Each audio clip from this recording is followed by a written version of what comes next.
In this tutorial, I'm going to go over communications boxes for flight service stations on the VFR terminal and sectional area chart.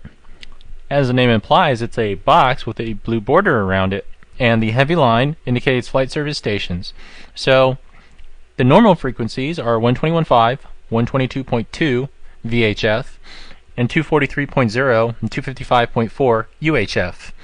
And these are available at many flight service stations and are not shown above the boxes. All other frequencies are shown, which would be the ones given up top over here. If we're in Canada, we have 121.5, 126.7 VHF, and 243.0 UHF. Now it also says certain flight service stations provide airport advisory service, and you need to see the airport facility directory in such an example or case. Next, we have an R by the frequency, which implies that there's receive only. So in this case, you would talk on this frequency and you would listen to their reply on the VOR. Now, if the frequency here has an underline, it indicates that there's no voice frequency, and so the frequency on top of the box would not have an R, so that you could both transmit and receive using these frequencies.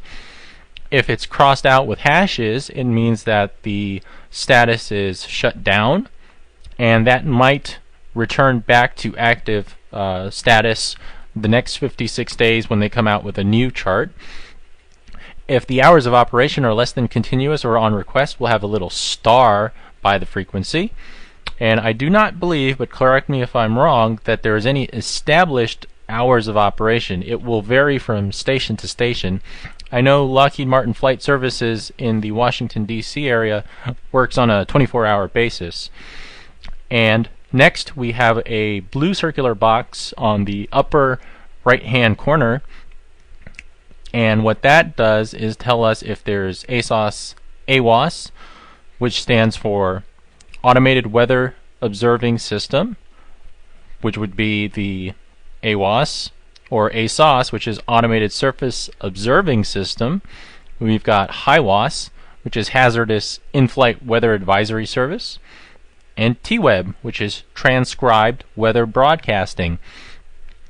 Here we can see the symbol again, and on the bottom here we've got the little name identifier in a little sub box, and that's the flight service station radio providing voice communication. So here we would tune into the VOR, and we would say Miami radio transmitting on 122.1 and receiving on whatever this VOR might be named. It might, and the name might not be Miami, it might have a different name. Here we can see frequencies above thin line box are remote to navigate sites. Other flight service station frequencies providing voice communication may be available as determined by altitude and terrain. So any frequency is going to require line of sight, and you should consult the airport facility directory for complete information, because they might know certain headings and altitudes result in poor signals to the flight service station, and they will advise you there. One other thing we can look at is that we've got the low frequency identifier over here. If I go to the EMI VOR, we can see we've got the channel and channel number towards the middle here.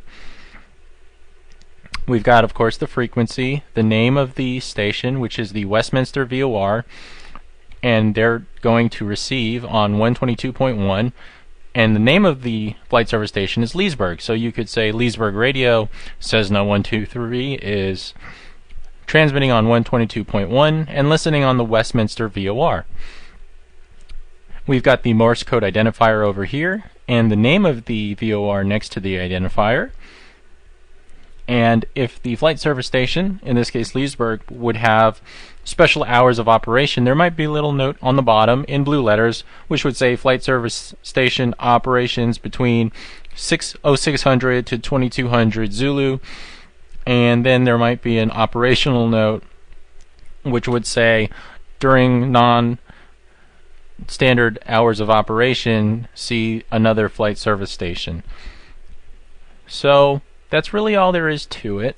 We can see here that this VOR is a VORTAC, whereas this VOR station is located on the field, and so because it's on the field and we don't see the symbol like we do in the case of Westminster, it tells us in the box that this is a VOR. Notice it doesn't tell us here because we've got the symbol, and for the same reason, if we go to Phillips Air Force Base, we can see that there's a VOR DME on the field, but we wouldn't know that just looking at this symbol, so they tell us in the information box VOR DME Phillips. And that's really all there is to it. Very simple, but important that you know this information. And that's all there is to it.